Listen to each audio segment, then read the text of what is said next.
Salam buat kita semua.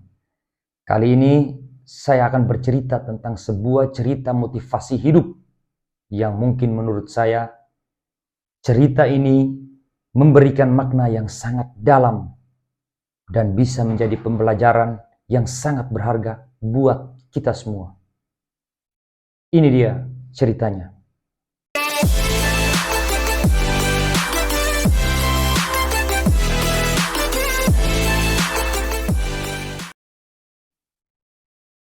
Ada seorang anak yang memiliki kondisi temperamen yang begitu buruk. Lalu ia diberikan sebungkus paku oleh ayahnya. Ayahnya berkata kepada anak tersebut, "Jika kamu sedang dalam kondisi amarah, kamu harus memukul paku-paku itu ke pagar." Hari pertama, ia menancapkan paku di pagar tersebut sebanyak 37 batang. Namun seiring waktu berjalan, paku yang ia tancapkan ke pagar mulai berkurang. Hingga pada suatu waktu, ia berhasil tidak menancapkan paku ke pagar tersebut. Keberhasilan yang ia lakukan diceritakanlah kepada ayahnya.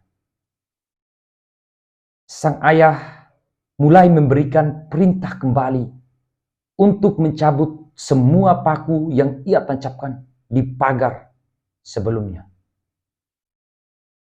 Lalu ketika anak tersebut telah menyelesaikan tugasnya, ia kembali menceritakan kepada ayahnya. Lalu ayahnya mengajaknya keluar untuk melihat pagar tersebut dan berkata kepada anaknya, "Kamu sudah menyelesaikan tugasmu dengan baik. Kamu sudah berhasil menguasai rasa amarahmu. Tetapi bagaimana dengan pagar tersebut?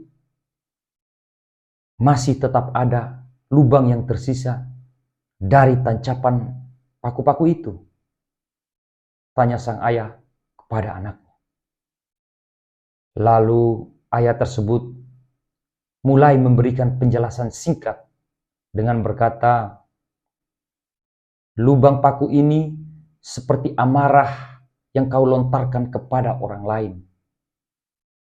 Mungkin kau berhasil meminta maaf kepadanya dan tidak akan mengulanginya lagi. Namun, apakah luka yang mereka terima bisa dengan cepat sembuh?"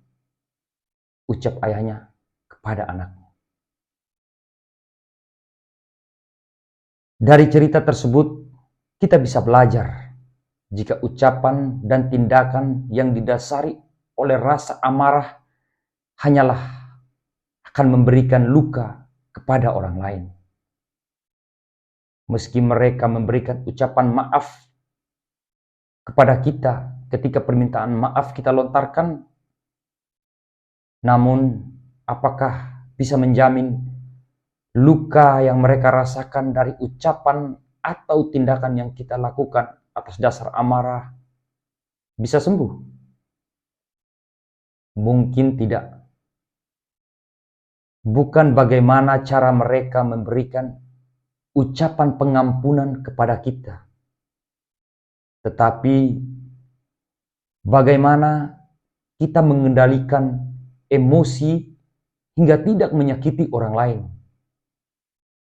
Mungkin lidah adalah salah satu bagian tubuh yang terbilang tidak membunuh orang lain. Akan tetapi, ucapan yang keluar dari mulut kita terkadang adalah salah satu senjata yang menyakiti orang lain tanpa kita sadari. Maka dari itu, mengontrol emosi adalah kunci untuk tidak menyakiti orang-orang di sekitar kita. Semua butuh tahap, namun jika kita berusaha, tentunya hasil pengendalian emosi dalam diri pasti akan lebih mudah tercapai. Itu dari saya.